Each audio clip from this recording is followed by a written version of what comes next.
Welcome everybody. It's a joy to be here, a joy to be part of the U.S. Global Leadership Coalition. Thank you, Nancy. Thank you, Liz, for the great work that you do. I'm surrounded, 3 Republicans, 1 Democrat. It shows you how bipartisan we are. I'll let you figure out who's the Democrat as we go through this thing. But anyway, we're fortunate to have 3 very distinguished people here, served Mark in the House and Gordon and Mel in the Senate, all distinguished folks with careers. So first question I want to ask all of you, before we get to the specific thing about foreign assistance and America's role in the world, is just give us your observation about Washington and about civility and about, are we able to get together and do anything? And, you know, Norm Ornstein and Tom Mann are 2 political scientists, and they wrote this book which says it's even worse than you think it is. And that's been on the New York Times bestseller list. And, you know, we have dozens and dozens of years of experience. And I think that there's a lot of negative stuff being said about how bad it is and how terrible our government is working and nothing gets done. And I wonder if you might give us some of your just quick observations about whether you see us being able to kind of, maybe you don't think we're in a funk at all, but get out of the funk we're in, and how we're going to be able to try to deal with all the myriad of problems that this country has to deal with, including the issues that we're talking about today. And I'll start with you, Mel. Well, thank you. It's great to be with you all today, and I'm delighted to be a part of this conversation about the U.S. role in the world. But let me say that when I left the Senate, it was as a result of a lot of frustration with the way things were working. And last night I had dinner with 3 or 4 of my former colleagues, and they'd tell me it's a lot worse than it was when you were here. It's only a couple of years ago. And so, unfortunately, it seems like we're cascading downward all along. I'm a real optimist, and I believe that post-election we're going to have a new dawn, a new beginning, a new spring. And I really do believe that it's not only because it would be a wonderful thing to see, but I think because it's a necessity. For our country to continue to be successful, we've got to deal with some of the intractable issues that we continue to kick down the road. There's a great piece today in the Washington Post by Michael Gerson that I had the pleasure of serving with in the Bush administration. And it is on civility, and I commend it to your reading because it is kind of outlining where we are.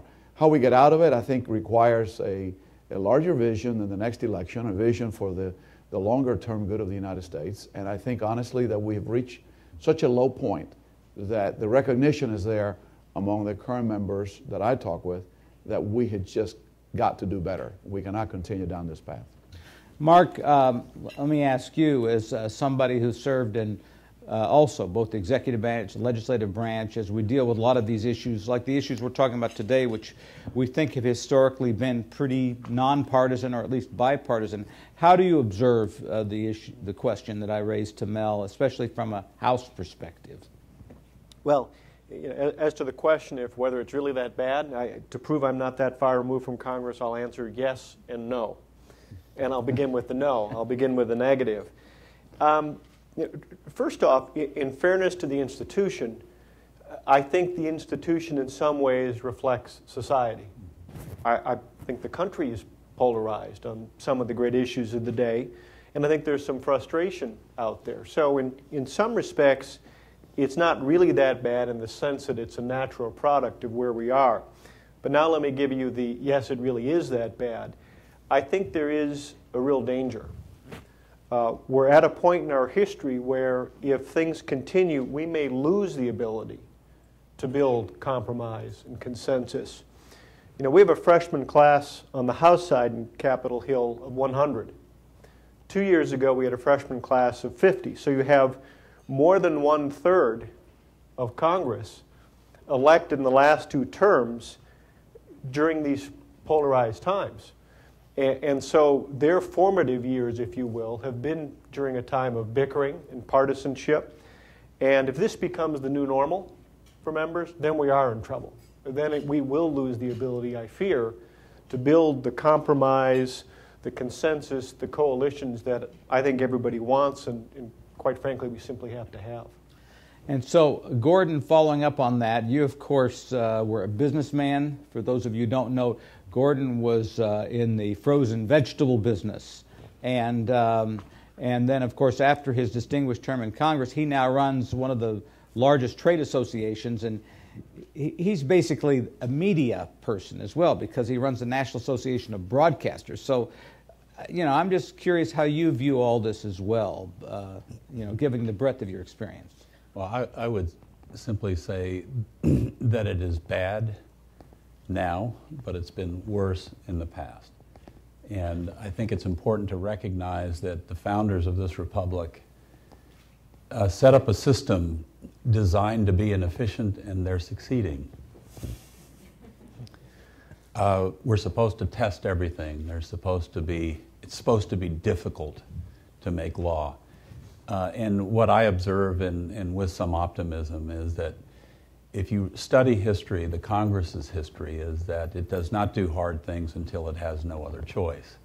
What forces the no other choice are market forces.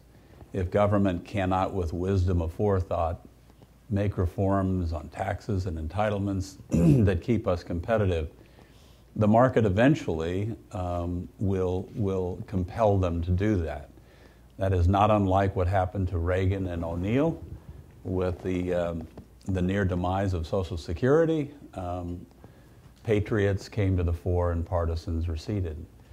I'm hopeful that that will happen, because I think if it does not, then markets will be very punishing to the United States, and I don't want to see that. And the American people, the great, vast common sense center, does not either.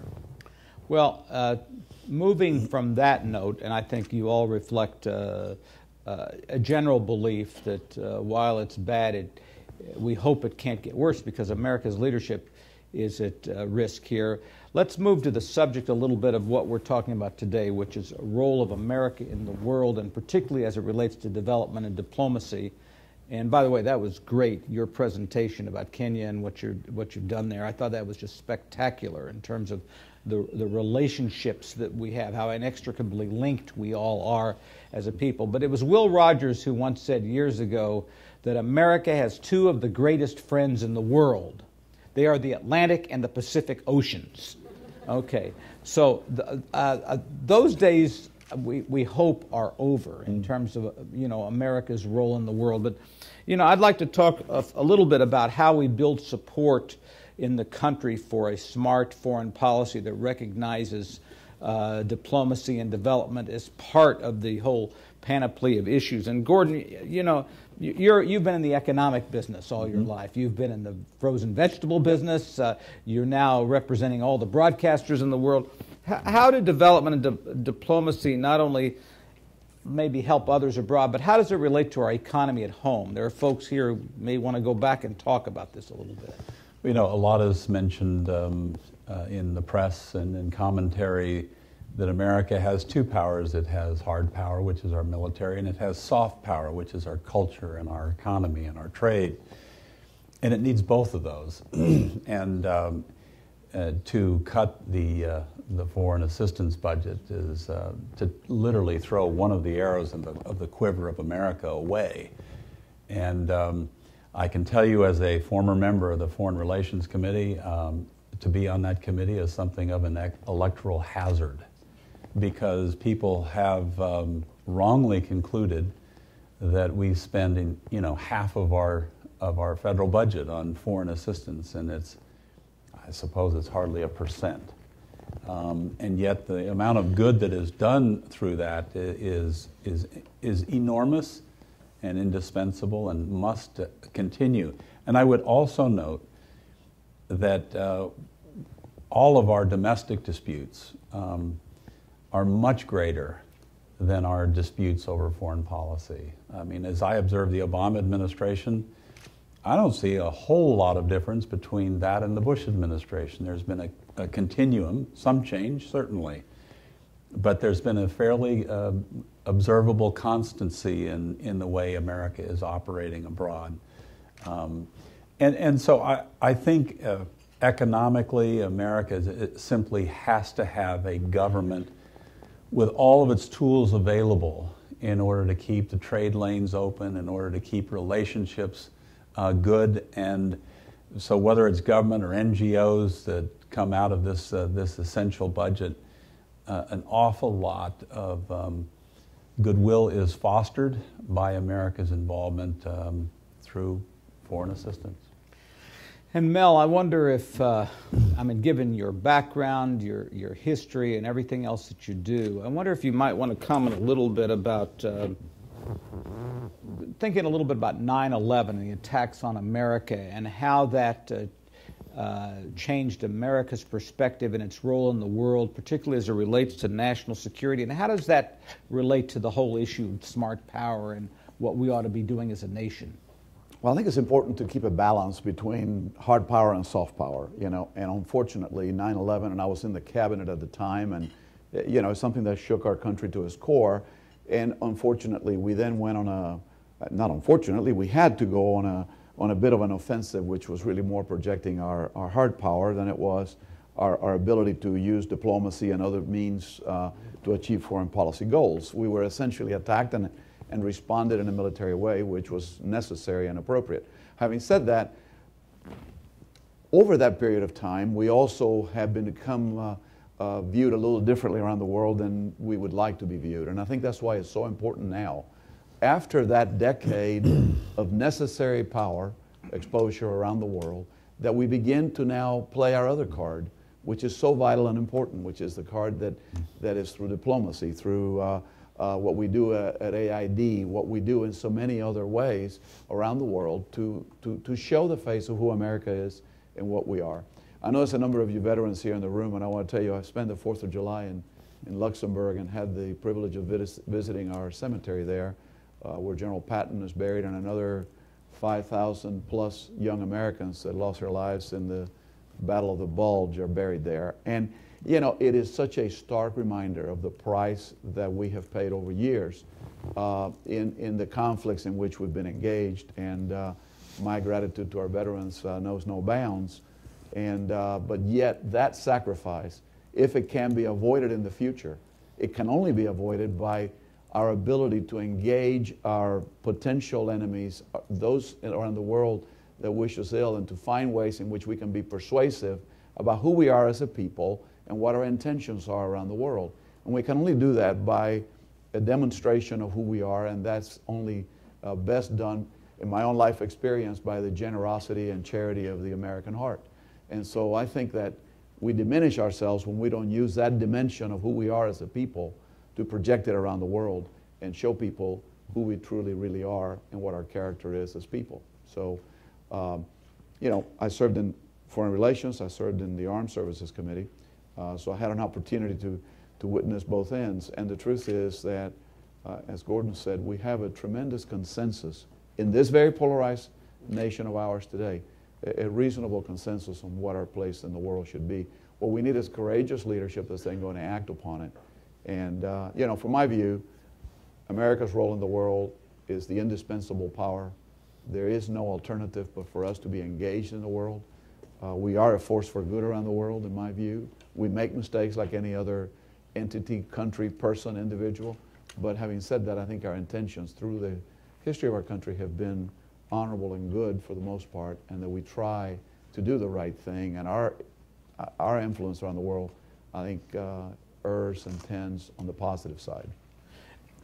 Mark, I'm going to veer off for a moment. You are ambassador to Tanzania, so you actually have on-the-ground experience in the developing world.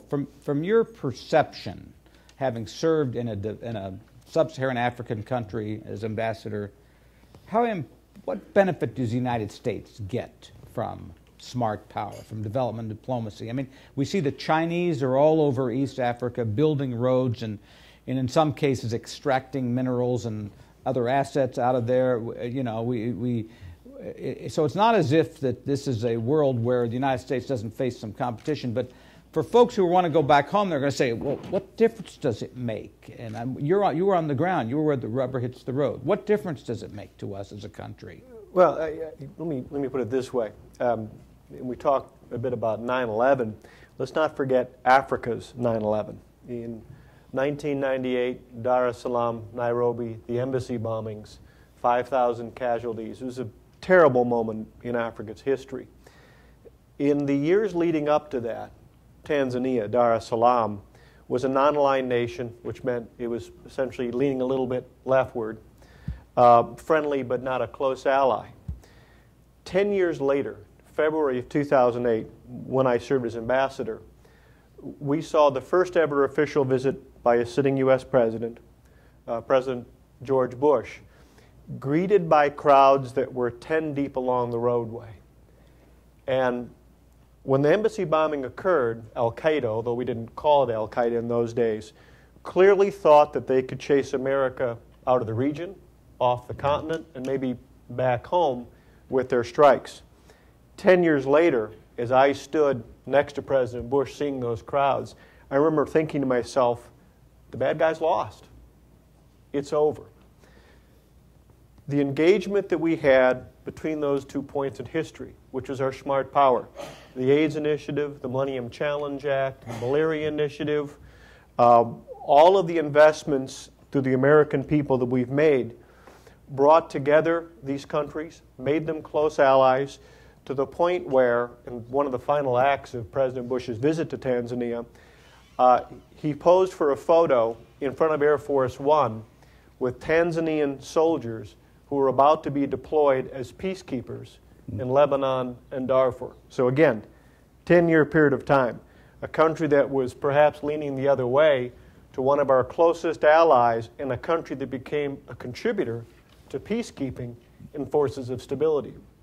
So in a security sense, it's about sharing the burden and building those key coalitions.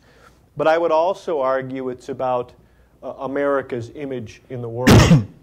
It is true that we have competition in places like Africa. But I can also tell you that as I traveled around Africa, America is the indispensable country, and everyone wants to be who we are. They look towards us as a force for good. I absolutely agree. The world is a much darker place if we retreat. The world is looking to us. They want to chase their own version of the American dream, and we have the ability through smart power to help them get there. And when countries are rising, when countries are looking optimistically, those are not countries that support terrorism. Those are not countries that support extremism. Those are countries that become forces for good.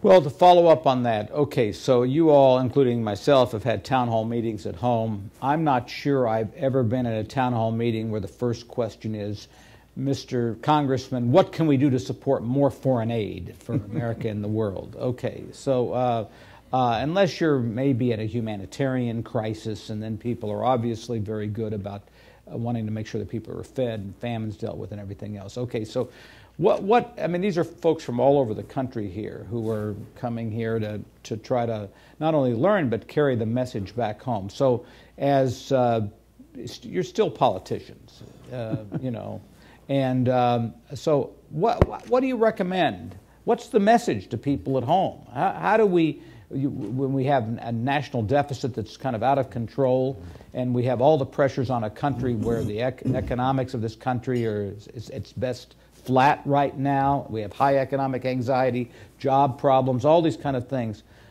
How do people get motivated not to punish politicians who support this kind of thing? I'll start with you, Gordon. Well, first, I think it's important to recognize that America does have a huge debt problem. It's the greatest vulnerability, not just to foreign assistance, but to the United States military.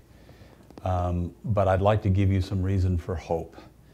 While America cannot remain the world's superpower and at the same time be the world's super debtor, I think it's important to recognize what some are beginning to recognize is that the tectonic plates are beginning to shift a bit.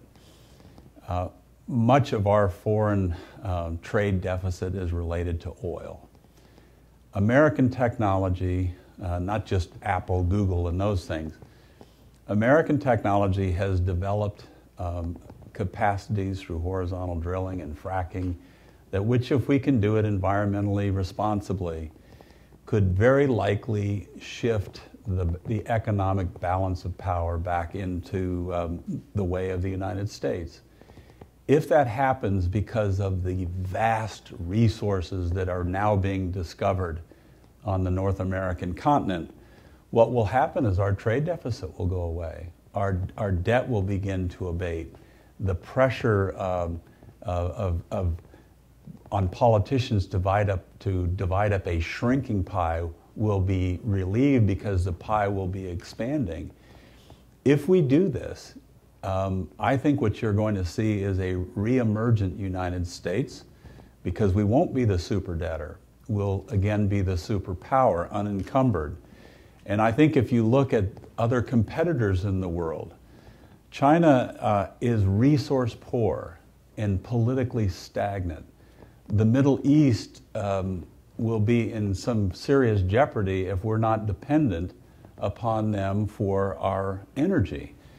And of course, Europe is unraveling as we speak. The world needs a strong America. It needs smart power, which I believe includes hard power and soft power. And we can have that again if we are diligent about using technology to exploit natural resources in a way that preserves the environment. And I would just simply say that if we can do that, with all that has been discovered literally within the last 18 months, you're gonna do more to clean up the environment with using our abundant natural gas resources than 10 million windmills. And so it's truly a win-win that is in the horizon for America, but we have to pursue it, and it will improve our economy. It will make this debate over foreign assistance go away, because the American people are fundamentally generous if they have that ability. Well, Dan, here's how I would address it. I think, number one, that during the years of the Cold War, it was not that difficult to persuade folks that we had a place in the world in which we had to play.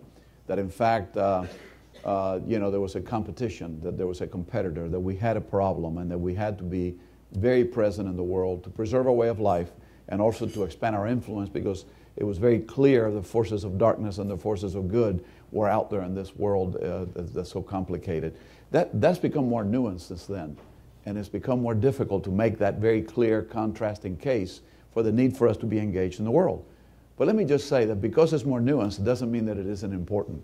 And that's why I think it's a challenge for our Congress people to begin to have a debate. By the way, I think the one place of leadership on an issue in this country is only a few blocks from here, in that house right over there, and that is the central place of leadership. So I think as we are all influential people and talk to our favorite candidate, and it's only down to 2 now, so it makes it fairly simple as to know who to focus on, is to suggest to our presidential favorite that the foreign affairs issues, that diplomacy, that all of this is an important component of American foreign policy, and that it should be a part of what they plan to do beginning January 20th.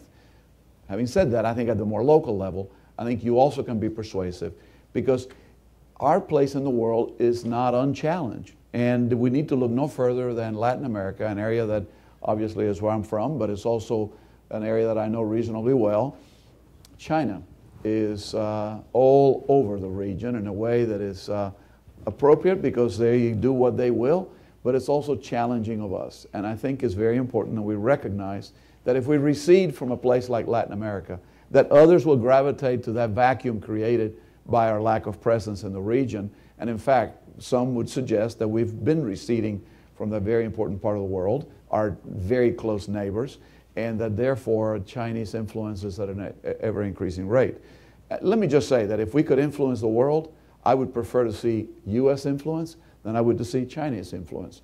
And they're a great trading partner to ours, and thank goodness they continue to lend us money. But having said that, I also believe that it's very, very important that we recognize that our values are vastly different. That when we talk about, we take pretty seriously the anti-corruption laws of this country as the way we act abroad for our business.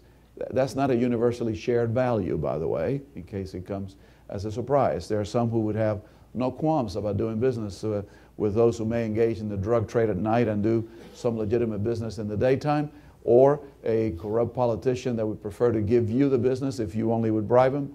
We don't do business that way around the world. Others do. And so our influence comes from our ability to project ourselves as something more than just someone who wants to do business, but someone who is engaged with you, who wants to make your country better, more successful. And by the way, we also want to do business. So I think it's dramatically important in this shifting world that we're in that we recognize that just like during the Cold War, we do have competitors abroad, and our influence can only be sustained through the engagement of the diplomacy and our ability to engage with others through the aid that we do.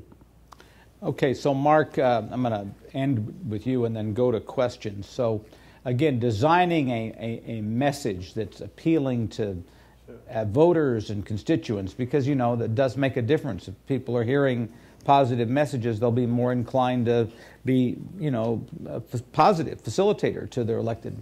What do you think is the best message in terms of communicating smart power? Well, first off, let me say I agree with Mel and Gordon in what they laid out. I guess let me offer a couple of tactical points. First off, I always find it amazing when I have private conversations on the Hill with former colleagues and I talk about smart power. You know, they'll lean forward and say, well, I support it, but my colleagues never will. And I've had like 200 members of Congress say to me, well, I support it, but they never will. I think a lot of members don't realize that there is bipartisan broad support. So I think, most importantly, stressing the breadth of the coalition that is represented in this room, which is, I think, one of the reasons that I'm so proud to be with the U.S. Global Leadership Coalition is because of all of you and who you represent, the variety of backgrounds, the geographic diversity that's in this room. That's what I think you stress over and over again. Secondly, I think keep it simple. I think sometimes people don't get involved in discussions of foreign policy or foreign assistance because they somehow think it's, you know, it's got to be a deep intellectual conversation. You know, Wisconsin, where I'm from, my father-in-law is a corn and soybean farmer in the southern part of the state. Will be the first to say he's not the most sophisticated guy in the world, but he understands that 95% of the world's customers are outside the borders of the U.S. He understands that if he can't sell his corn and soybeans overseas, he might as well plow the fields under. So I think keep it simple and point out the obvious facts like that. And you know, trust in the good faith and common sense of the American public. Don't hide from it. Talk about it very directly. Talk about the breadth of support. Talk about the accomplishments. I think if you do that, you'll see it advance. I really do. Well, let's, I wonder if we have time for some questions from the audience. Or before we get to it, I might just tell you there's an interesting book out there called The President's Club. It's the relationship with presidents. And the story begins with this relationship between Harry Truman and Herbert Hoover, when Truman asked Hoover to basically rebuild Europe after the Second World War. And it was America's leadership. First of all, it took a Republican and a Democrat. Interesting story is Franklin Roosevelt wouldn't talk to Herbert Hoover, even though he had creamed him in the election. But Harry Truman did. And he brought Herbert Hoover in to basically rebuild Europe and do it with development assistance. And with that became the largest development effort in the history of the United States of America, bipartisan effort, and an effort which showed America's leadership in the world. It's just a good example of how we're Can I throw another one? I mean, there's a more recent example. There's a fantastic example, which is Colombia, Plan Colombia. We invested $8 billion over about a 6-8 year period of time on a bipartisan basis. It was started by Clinton. It was continued by Bush. And what is the result that we've had there? Today, Colombia is a prosperous, thriving country. As in J.P. Morgan Chase, as we look around the world, it is one of the key places where we want to be in Latin America. A decade ago, you wouldn't think of going there. And the fact of the matter is that our projection of power through assistance to that country has been able to stabilize and pacify that country. And today, it is not only a close ally and partner, but it is also a country that is really thriving and helping their people live happier and better lives. That's right. And let's say any questions that folks may have. Yes, ma'am, right there. And if you could keep them as succinct as possible. Hi. And you might state your name and where you're from. You need to be succinct because we're not going to. No problem. Robin Eckstein, U.S. Army veteran, Appleton, Wisconsin. Hey, there we go. God's country. Cool. Okay, so my question basically is, what I found, I've actually worked with Oxfam before and done some lobbying on the Hill for international aid. And one of the biggest things that I always come across is budget cuts. We're budget cutting, we're cutting constantly.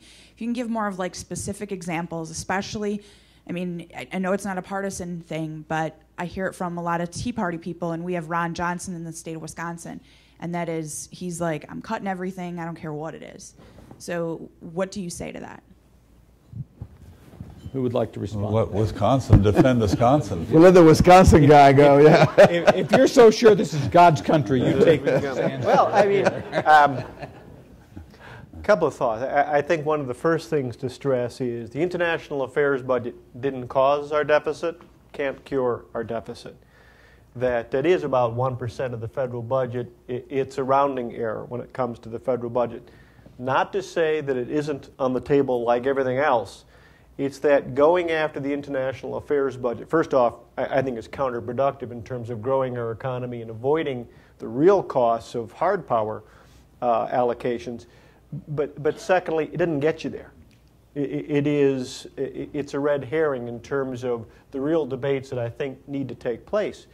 But again, secondly, it is stressing how these investments are part of the solution. It is certainly the case when it comes to growing our economy.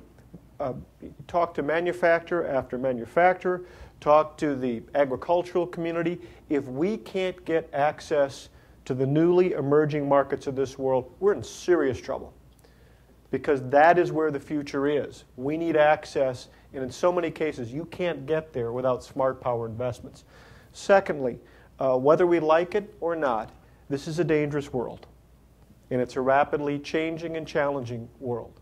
We were talking before we came up about how when President Bush 43 came into office, he came into office fully intending to be a domestic president. That's what he thought would govern his time in office. And the world reared its ugly head. The truth of the matter is that we have to think about the long-term challenges and threats to our national security. And we have to make those investments. And then finally, again, the other part to it is, and Michael Gerson has written about this so beautifully, there are some things we do because we're Americans. We are a force for good. We are the indispensable nation.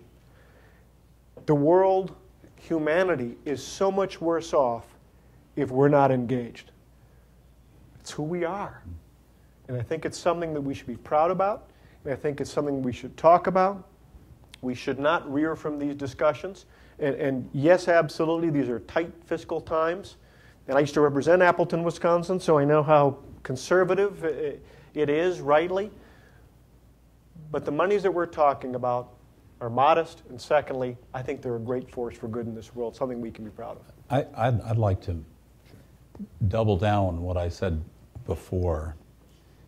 No one has a job, no economy works unless someone produces energy first.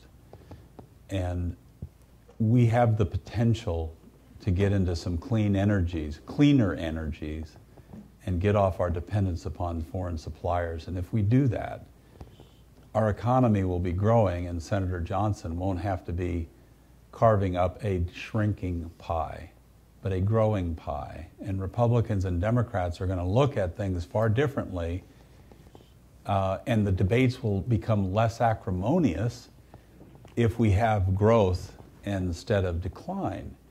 And so I think we're on the cusp of a new opportunity, a new age in which the American architecture of international relations of the 20th century can carry over to the 21st century. But we cannot provide leadership, either hard power, soft power, smart power, if we don't have the ability to finance it. And so priorities this is an important priority, foreign assistance. Mel? It becomes easier. I'll just be very brief, but I was just going to say that I think the key point to stress would be that it is like preventive medicine. You take a pill, you avoid a stroke. You do a little bit of diplomacy, you do a little bit of assistance, and you may be saving billions of dollars. Think how much we spend in Afghanistan per day, and just think of how much help it could be if we were helping people turn their hearts in a different direction rather than just relying on power. So when we have to turn to military action, that is very, very costly. If we can avoid it by what we do through aid and other means, that's a real good investment in saving money down the road. Okay, let's see. There's a lot of questions up.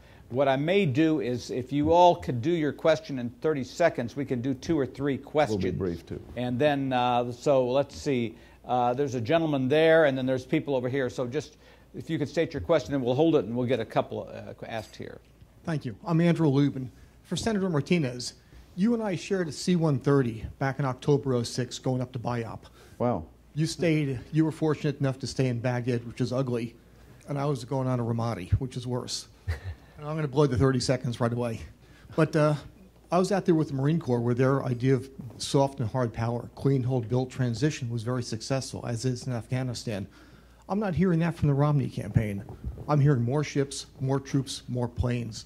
How would a President Romney talk about soft power and diplomatic use? I think we're going to let him answer that question before we go on to other people. Well, let me say, first of all, I can't speak for Governor Romney because I just shouldn't, but I do believe that he is someone who does understand the variety of ways in which we can exercise our power. He is someone who's had a lot of experience abroad in a personal level, through his own religious participation. His children have lived abroad. I think anybody who's got foreign experience and understands and knows the world also understands the need for there to be a balance in what we do. I would say that between now and November 6th, I think it is, I would discount just about anything that either one of them says as it relates to foreign policy. Because frankly, I think the whole discussion of outsourcing, we love when Honda moves the plant into Alabama. We consider it a crime if a job goes out of the country. So the truth is, we're in a global economy. There's a lot of things being said and done right now that are not constructive or positive. And I would say, let's just hope that their inner angels that are not apparent during a campaign will prevail later on. Good Glad we had a safe flight. Yes, sir. Thank you. First, gentlemen, really appreciate your service both in Congress and since. All of you have shown great support for veterans in your work in Congress as well. That's been an area that's historically been an area that has had more bipartisan support than perhaps some other areas as well. And so I sure appreciate that. Senator Smith, your work on the State Veterans Home Loan Program was a wonderful piece as well that benefited Wisconsin, Oregon, and a bunch of other states. Yeah. But my question is particularly Secretary Martinez and Ambassador Green. I'm Anthony Hardy, by the way, from Madison, Wisconsin. Mm-hmm. What are you, did you prime this audience? Yeah, what? No Floridians? Dick? Badger people? Cream of the crop. Okay. Secretary Martinez and Ambassador Green, my question is primarily for both of you and others that might be interested as well, but China's been mentioned here a bit as well, and that's for those of us, some of the veterans here in the room have served on foreign internal defense missions around the world and have seen China right nearby in some of the places we've been. In Latin America, across Africa as well.